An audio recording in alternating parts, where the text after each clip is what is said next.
Do you care about what people think about you when you die?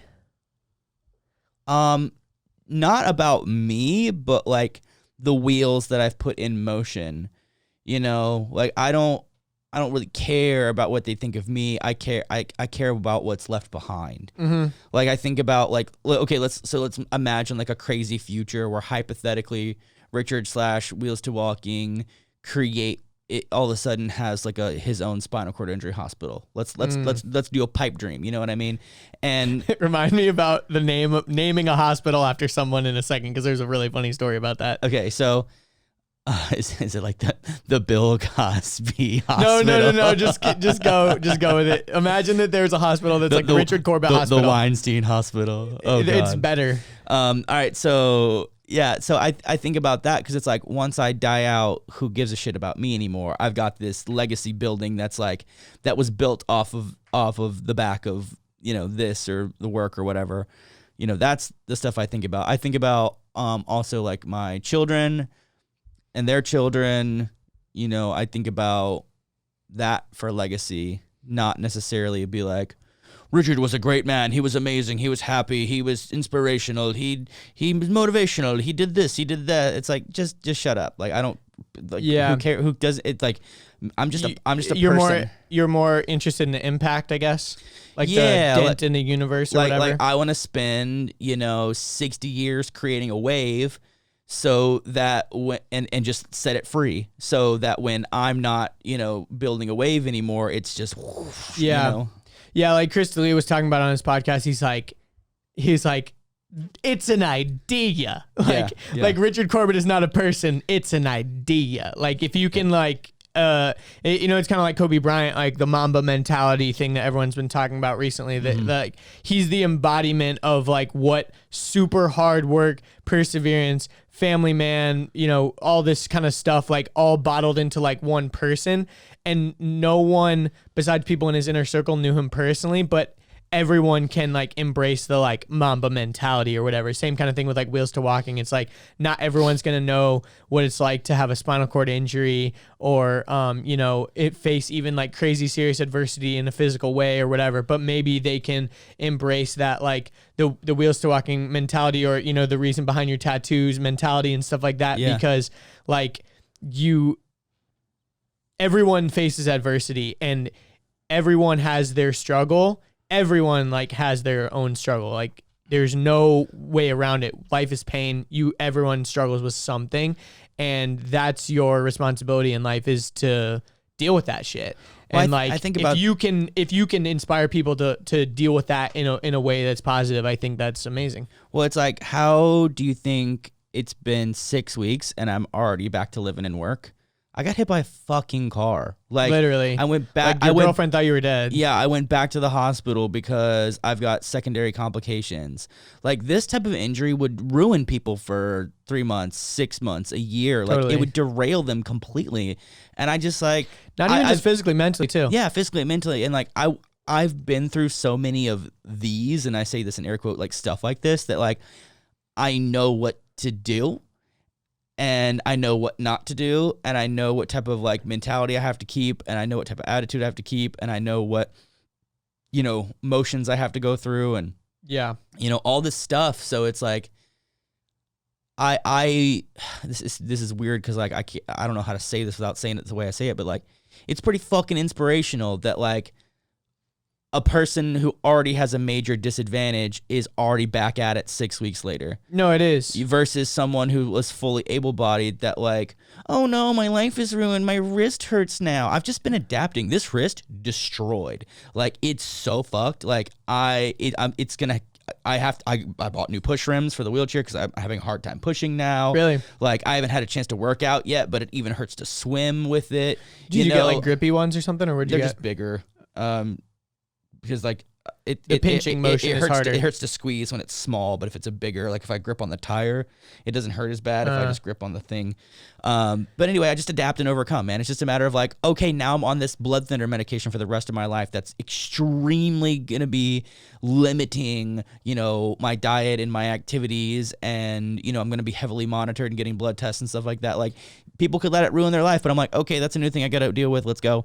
You know, dude, like I think about it like with people with like chronic illnesses and stuff like that. They're constantly getting new diagnoses and things are another thing went wrong. Cool. Another thing I can't eat. Dope. Another thing I found out I'm allergic to. Another thing like it's just a series of unfortunate events. Like, you know, we joked about it that one podcast before the car accident, and it's kind of true for some people, and like it sucks, but complaining isn't gonna get you anywhere. You just gotta fucking get through that shit. Yeah, but I would love to find a way to somehow package in it and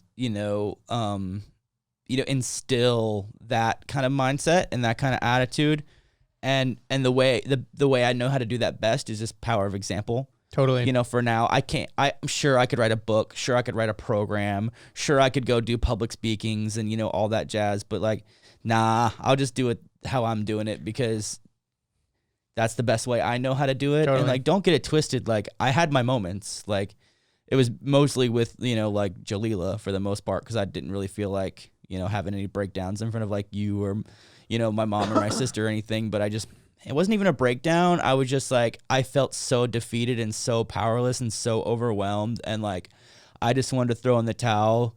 And there was definitely a couple of times where I was like, dude, you know what sounds fucking nice is a bullet in my face. Like, I was just like over it. And especially when I just was like in the hospital and I kept getting bad news and I kept getting bad news and I kept getting bad news and I kept getting bad news and like new problems were occurring because I was like in the hospital bed and it was like, and all this like expensive shit. And then like just all this mess that I was like, are you kidding me right now? Like, and another one. And another one, and another one. It's just like nonstop about like all this possible crap. And it's like, you know, I've got these like set of like guidelines and rules that I have in my head. And one's like, you're allowed to feel your feelings, you know, but it's like, don't go negative, you know. If you can't go positive, don't go negative, you know, try to go positive as much as you possibly can, you know, still have forward thinking, start thinking of the future and thinking of the plans, because I think too many people have this whenever they get hurt or they get injured, they go through something, they think, oh, well, I gotta like heal from this first and then I can get back to what I'm doing. But it's like, no, get back to what you're doing as fast as you can. And, you know, I see that in the spinal cord injury community a lot, where it's like, got to get back to walking before I can get back to living. And then it's and then they spend 3, 4, 5 years. Yeah, 2, 3, 4, 5 years and hundreds of thousands of dollars. And it's like, hey, you've just wasted a big chunk of your life because you're trying to get back something that like either you can't, or if you can, it's going to take a very, very long time. And you need to also be focusing on the rest of your life too, because neglecting the rest of your life is more damaging. And you can be hopeful for the future too. Like, you can be hopeful that science will catch up and that there'll be cures and that there'll be, you know, you'll be able to electronically bridge the gap of the spinal cord. Like, there's a lot of really cool research and things out there that are happening. I even know that recently I found out that Neuralink, the thing that Elon Musk is working on, is one of their goals is to help people with like spinal cord injuries and stuff like that. Oh, that's cool. I didn't know that. Because basically they'll be like rewiring your brain. Like, who says they couldn't be able to like rewire parts of your like spinal cord, things like that. And maybe if it's not even electronically bridging that gap, maybe it's like remapping parts of your brain to make it's all kinds of crazy shit. There's things happening. And there's also stuff like, you know, bowel and bladder and implants and, you know, other, you know, like hormones or therapies or medicines. Like, there's lots of stuff out there, but you can't be you can't count on that kind of stuff. It's like, yes, you can be hopeful for the future, but like, you also still got to like control what you can only control. And that is you getting back to your own life. Like, you have no control over whether these things come out in a year or 10 years. Like, so the main priority is just to like get back to doing your shit. Sit around and wait. Yeah. And it's interesting. I've actually, there's this guy named Eric. I've talked to you about him a lot Eric recently. Kondo. Yeah. I like Eric a lot. He's quite analytical and collects data and stuff like from spinal cord injury. Eric Apartment. Sorry, that was so dumb. Stupid ass motherfucker. So anyway, one of the things that he brought up in conversation, and he asked like the group, he goes, how many of you guys are actually invested in or care about a cure or research when it comes to, you know, like walking again? And almost everyone was like, nah, no. It's like it's the mainstream, it's the media, it's these companies, it's these scientists, it's everyone. It's like, we gotta fix this problem, and then everyone in the community is like, yo, but it's like, fix my bladder, dog. It's not really a problem. Like, I'm trying to get bowel back, I'm trying to get bladder back, I'm trying to not have skin issues. Can you help me with blood clots? And we made a wheelchair that can go up little stairs, and it's like, dude, like that's so impractical. It's giant, it's heavy. You got to charge it every night, like all that. Like, how about those massive exoskeletons that cost hundreds of thousands of dollars that are literally just a dog and pony show? Like, they literally are walk for you. So impractical. And yes, obviously, when it comes to innovation, most first, second, third, fourth, fifth generations of anything is trash. And, and when the technology advances, it'll get better and better and better and smaller and smaller and smaller. And maybe, you know, it'll get to the point where it'll be, you know, built into clothes or whatever. Yeah, that would be sick. You know, but for now, it's like, oh, come on, everybody else who doesn't have a disability, who's not paralyzed. Because it's like, we're looking for independence. We're looking for jobs. We're looking for bowel. We're looking for bladder. We're looking for accessibility. Like, and, you know, it's kind of interesting because everyone before they're disabled are not disabled. Yeah. So they think the only way to get back to where they were is to get back to reverse the disability. Is to reverse the disability. But it's like, nah, dude, that's not really how this works. And you guys hear me talk about this a lot, and I talk about it a lot because this is how I had to learn how to do it. And I talk about it a lot too because there's other people in the community that I've said these things to, or they've been listening very deeply and intently and have followed this practice. But it's like, you have to build a new compelling future, and not have to. You get the opportunity to. Granted, it's not a great starting point. It's -0. You are less.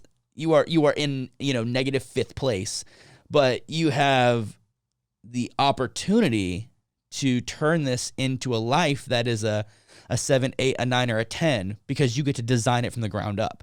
You get to design your mentality. You get to design your activities. You get to design how you dress and how you act and what you do. And you get to build and design this completely new life. And it's like, a lot of people try to get back to the life that they had, and that's fine. There's nothing wrong with that.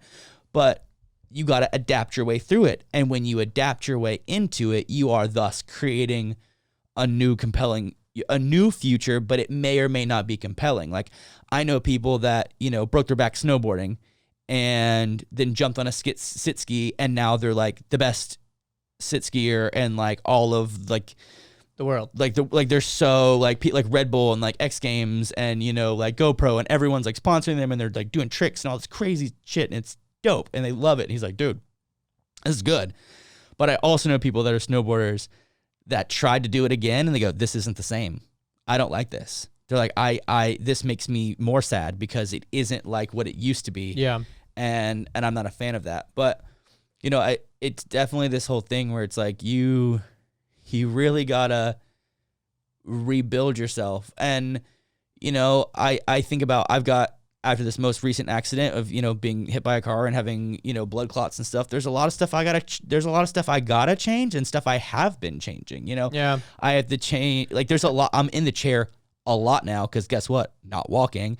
I'm learning how to walk again, you know? In a different way. And then a lot of the activities that I was doing before, I don't know if I can. Like, I haven't tried working out the same way I have because, dude, this wrist hurts so bad. Like, I don't know how I could do weights with a wrist that's janky. And I can barely... Maybe braces or something. Maybe. I mean, I can't even open up like a jar. Like, I can't even lift my wheelchair into the back of my truck the same way. Like, I have had to find a new way to lift it in. You know, like, there's a lot to it. And it's like, don't wait until you're quote unquote healed or quote unquote better. I'll just wait until this wrist, because who knows, it could be in 6 months it'll feel fine enough to like do these things again. So I'll just wait and sit in bed until I can do those things. Well, yeah, it's like, do physical therapy on it, you know, ice it, you know, try out braces, maybe go get, you know, a surgeon to look at it if it's too rough, you know, maybe think about like stem cells. You know, I've actually been thinking about that because like Joe Rogan always talks about how like his shoulders and his wrists and his elbows and his knees, how like